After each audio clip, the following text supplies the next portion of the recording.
Mister Bhandari, आपका इस विषय पर बोलने का 2 मिनट का समय, जो तय प्रक्रिया उसके आधार पर चलते हैं। क्या घुसपैठिया चुनावी मुद्दा है? 2 मिनट का समय आपका शुरू होता है अब। हम पिक्चर चालू करो बे। हम सब भारत के नागरिक हैं, आप सब युवा हैं। आप भारत के संविधान के पहले 3 अक्षर उठा के देखिए क्या है। इन्होंने संविधान पढ़ा नहीं है, खाली किताब लेके घूमते हैं। वो कहता है we the people of India. कहीं नहीं, अभी और सुनिए। भले वो झारखंड हाई कोर्ट हो गया, भले वो सुप्रीम कोर्ट हो गया, हर कोर्ट ये कहता है कि भारत पे अधिकार भारतीयों का है। जब हम सत्ता में नहीं थे 1992 के उठा के देखिए, हम कहते थे घुसपैठिया जो है राष्ट्र सुरक्षा के संबंधित मुद्दा है।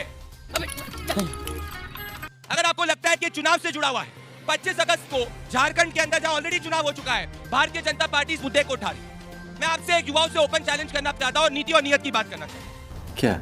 भारतीय जनता पार्टी का शीर्ष नेतृत्व, प्रधानमंत्री नरेंद्र मोदी जी, गृह मंत्री अमित शाह जी कहते हैं, जैसे कहा था कि आर्टिकल 370 एब्रोगेट करेंगे, अब कह रहे हैं कि घुसपैठियों को हटाएंगे।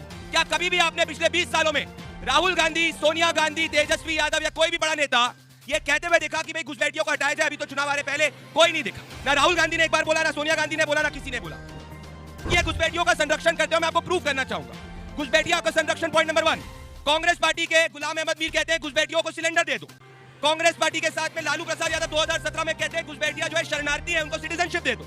अरे कहना क्या चाहते हो? 2017 में ममता बनर्जी कहती है रोहिंग्या जो है वो आतंकवादी नहीं है, उनको घर में बसाओ। अब ये बॉर्डर की बात करते हैं, 2000 से ज्यादा किलोमीटर बॉर्डर हमने सील करी। 400 किलोमीटर बॉर्डर तब से बंगाल से मारते रहे, दे दीजिए दे दीजिए दे दीजिए, नहीं मिलती। ममता बनर्जी ने 1 इंच नहीं दी। तो ऐसा क्यों होता है विपक्ष का एक भी नेता घुसपैठियों के खिलाफ एक भी स्पीच में नहीं बोलता? क्योंकि ये पीछे से घुसपैठियों को प्रोटेक्ट करते हैं। अब कहते हैं कि इतने साल क्यों लगे? 70 साल ने आर्टिकल 370 एब्रोगेट नहीं किया, हमने किया। 70 साल से सीए नहीं लेके आए, हम लेके आए। तो अब घुसपैठियों का भले ये कितना भी संरक्षण करते, चुप कर पे कुत्ते। मिडिल ऑर्डर भी बहुत ताकत झोंक रहा है आज। भारती जी, आपका 2 मिनट का समय इस विषय पर बोलने का शुरू होता है अब। गर्दा उड़ेगा भैया।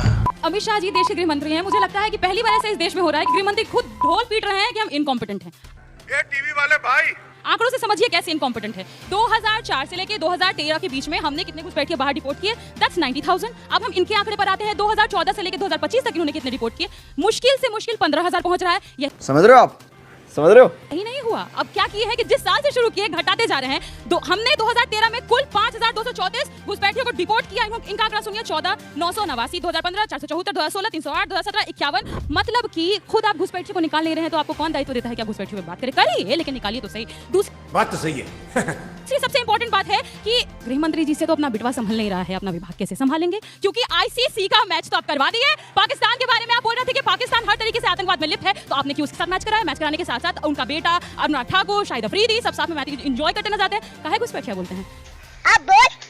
तीसरी बात, आप देश में हर तरीके से नफरत का माहौल बनाना चाहते हैं, इसलिए गिरिराज जी क्या बोलते हैं? वो बोलते हैं कि देश का मुसलमान स्कीम्स का फायदा उठाता है पर मोदी जी को वोट नहीं करता है, इसलिए देश का मुसलमान नमक हराम है।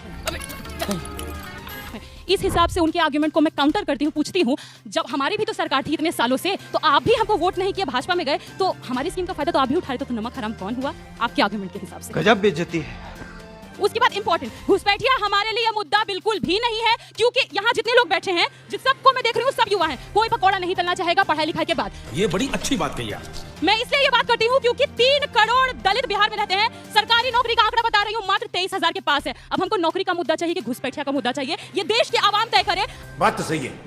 आप बताइए, अभी जब मैं यहाँ खड़ी हूँ बिहार में, बीबी ट्री 4 के लिए लोग लड़ रहे हैं, सड़कों पे लाठी खा रहे हैं, उनको नौकरी चाहिए कि घुसपैठिया का मुद्दा चाहिए? समय समाप्त हुआ। क्या बात है सर, क्या बात है सर, क्या बात, ये बात है। अरे सर क्या